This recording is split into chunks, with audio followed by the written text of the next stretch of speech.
Hi friends, Ayyanar துணையில் நாளைக்கு என்ன நடக்க போகுதுன்னு பார்க்கலாம். வாங்க வீடியோக்குள்ளே போகலாம். நம்ம சேனல் என்ன சப்ஸ்கிரைப் பண்ணாங்க, சப்ஸ்கிரைப் பண்ணிக்கோங்க. சேரனும் அந்த பொண்ணும் தனியாக சந்தித்து பேசிக்கிறாங்க. அப்போ அந்த பொண்ணு வந்து நீங்கள் தனியாக வர ஒத்துக்கிட்டீங்களா, ரொம்ப சந்தோஷம், எங்கள் வீடு பார்க்கலான்னு கேட்குறப்போ சேரன் ரொம்ப ஷாக் ஆகிடுறாரு. அந்த பொண்ணுக்கிட்ட எங்க நான் உங்களுக்கு அப்புறமா கால் பண்ணுறேன், ஒரு அவசர வேலைன்ட்டு வீட்டுக்கு வந்துட்டு பாண்டியன், பல்லவன், சோழன் எல்லாத்துக்கிட்டேயும் என்னப்பா என்ன பண்ணி வச்சுருக்கீங்க, நான் எப்போ தனியாக வீடு எடுத்து போகிறதுக்கு சம்மதிச்சேன், எதுக்கு அந்த வீட்டில் அப்படி போய் சொல்லி கல்யாணம் பண்ணுறீங்க, உங்களை விட்டுட்டு போய் நான் சந்தோஷமாக இருந்துருவேனா அப்படின்னு சொல்லி சேரன் கேட்குறாங்க. அதுக்கு பல்லவன், ஆமாண்ணே, நீ தனியாக போகிறது ரொம்ப கஷ்டமாக தான் இருக்குது, ஆனால் பரவாயில்ல, நீ நல்லா இருக்கணுமில்லண்ணே, எங்களவே எத்தனை நாளைக்கு தான் பார்த்துட்ருப்பேன் அப்படின்னு சொல்லி பல்லவன் அழுகிறாங்க. அதுக்கு சேரன், கண்டிப்பாக உங்களை தனியாக விட்டுட்டு போய் என்னால் இருக்க முடியாதுடா, அப்படி ஒரு கல்யாணமே வேண்டாண்டா அப்படின்னு சொல்லிட்டு எல்லாரும் கட்டி பிடிச்சி அழுக ஆரம்பிச்சிடுறாங்க.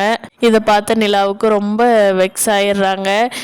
வீடுன்னு இப்படி இருக்கணும், பாசன்னா ஒருத்தருக்கு ஒருத்தர் இப்படி தான் இருக்கணும் அப்படின்னு சொல்லி நிலா பார்த்துட்ருக்காங்க. கார்த்திகாவோட வீட்டில் மாப்பிள்ளை வந்து ரிசப்ஷன் அப்போ எடுத்த ஃபோட்டோவை பார்த்துட்ருக்காங்க. அப்போ வந்து அந்த முகமூடி போட்டுட்டு ஒருத்தர் வந்தார் இல்லையா, அவர் யாருன்னு அவருக்கு அப்போ இருந்தால் கொஞ்சம் டவுட்டாக தான் இருக்குது. கார்த்திகாவோட அம்மா அப்பாட்ட கேட்குறப்ப அவங்க சொல்கிறாங்க, உங்கள் ஃப்ரெண்டு தானே தம்பி, கேமரா எடுக்க தானே வந்தார் அப்படின்னு சொல்லி கேமராவில் எடுக்கிறவங்க கிட்ட கூப்பிட்டு கேட்டால், இல்லைங்க அவங்க உங்கள் சொந்தம் தான் சொன்னாங்க அப்படிங்கிறாங்க. இப்படி எல்லாரும் மாற்றி சொன்னதுனால கார்த்திகா தானே பேசிகிட்டு இருந்தா, கார்த்திகாட்டையே கேட்போம் அப்படின்னு சொல்லி கார்த்திகாட்ட கேட்க போகிறாங்க.